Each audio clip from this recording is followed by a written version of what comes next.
ഇയാൾ തന്റെ പേര് ഭിത്തിയിൽ എഴുതാൻ ശ്രമിക്കുന്നു. പക്ഷേ ഭിത്തിയുടെ ഒരു ഭാഗം അടർന്നു വീഴുന്നു. അത് കണ്ടപ്പോൾ അയാൾക്കൊരു ബുദ്ധി തോന്നി. അയാൾ തന്റെ ഫ്രണ്ടിനോട് ഒരു വാൾ പോസ്റ്റർ മേടിക്കുന്നു. അത് വാളിൽ ഒട്ടിച്ചു. രാത്രി ആ പോസ്റ്ററിന്റെ മറവിൽ അയാൾ ഭിത്തി തുറക്കാൻ തുടങ്ങുന്നു. അവിടുന്ന് തുറക്കുന്ന മണൽ അയാൾ വളരെ ബുദ്ധിപൂർവ്വം പുറത്തേക്ക് കളയുന്നു. ഒരു ദിവസം പെട്ടെന്ന് വാർഡന്റെ ചെക്കിംഗ് ഉണ്ടാകും. പോലീസുകാർ അയാളുടെ മുറി മുഴുവൻ പരിശോധിക്കുന്നു. പക്ഷെ ഒന്നും തന്നെ കിട്ടുന്നില്ല. വാർഡൻ വാൾ പോസ്റ്റർ കാണുന്നു.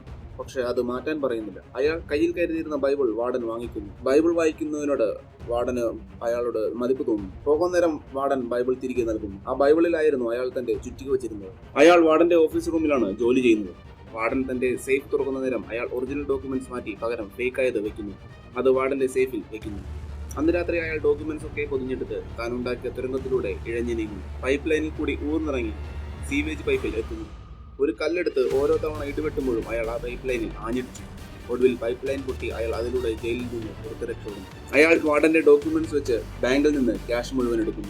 ഇതേ സമയം അയാൾ രക്ഷപ്പെട്ടെന്ന് വാർഡന് മനസ്സിലാകുന്നു. അയാൾ സെല്ല് പരിശോധിക്കുന്നു. അപ്പോഴാണ് അയാൾ ഭിത്തിയിലുള്ള ആ തുരങ്കം കാണുന്നത്.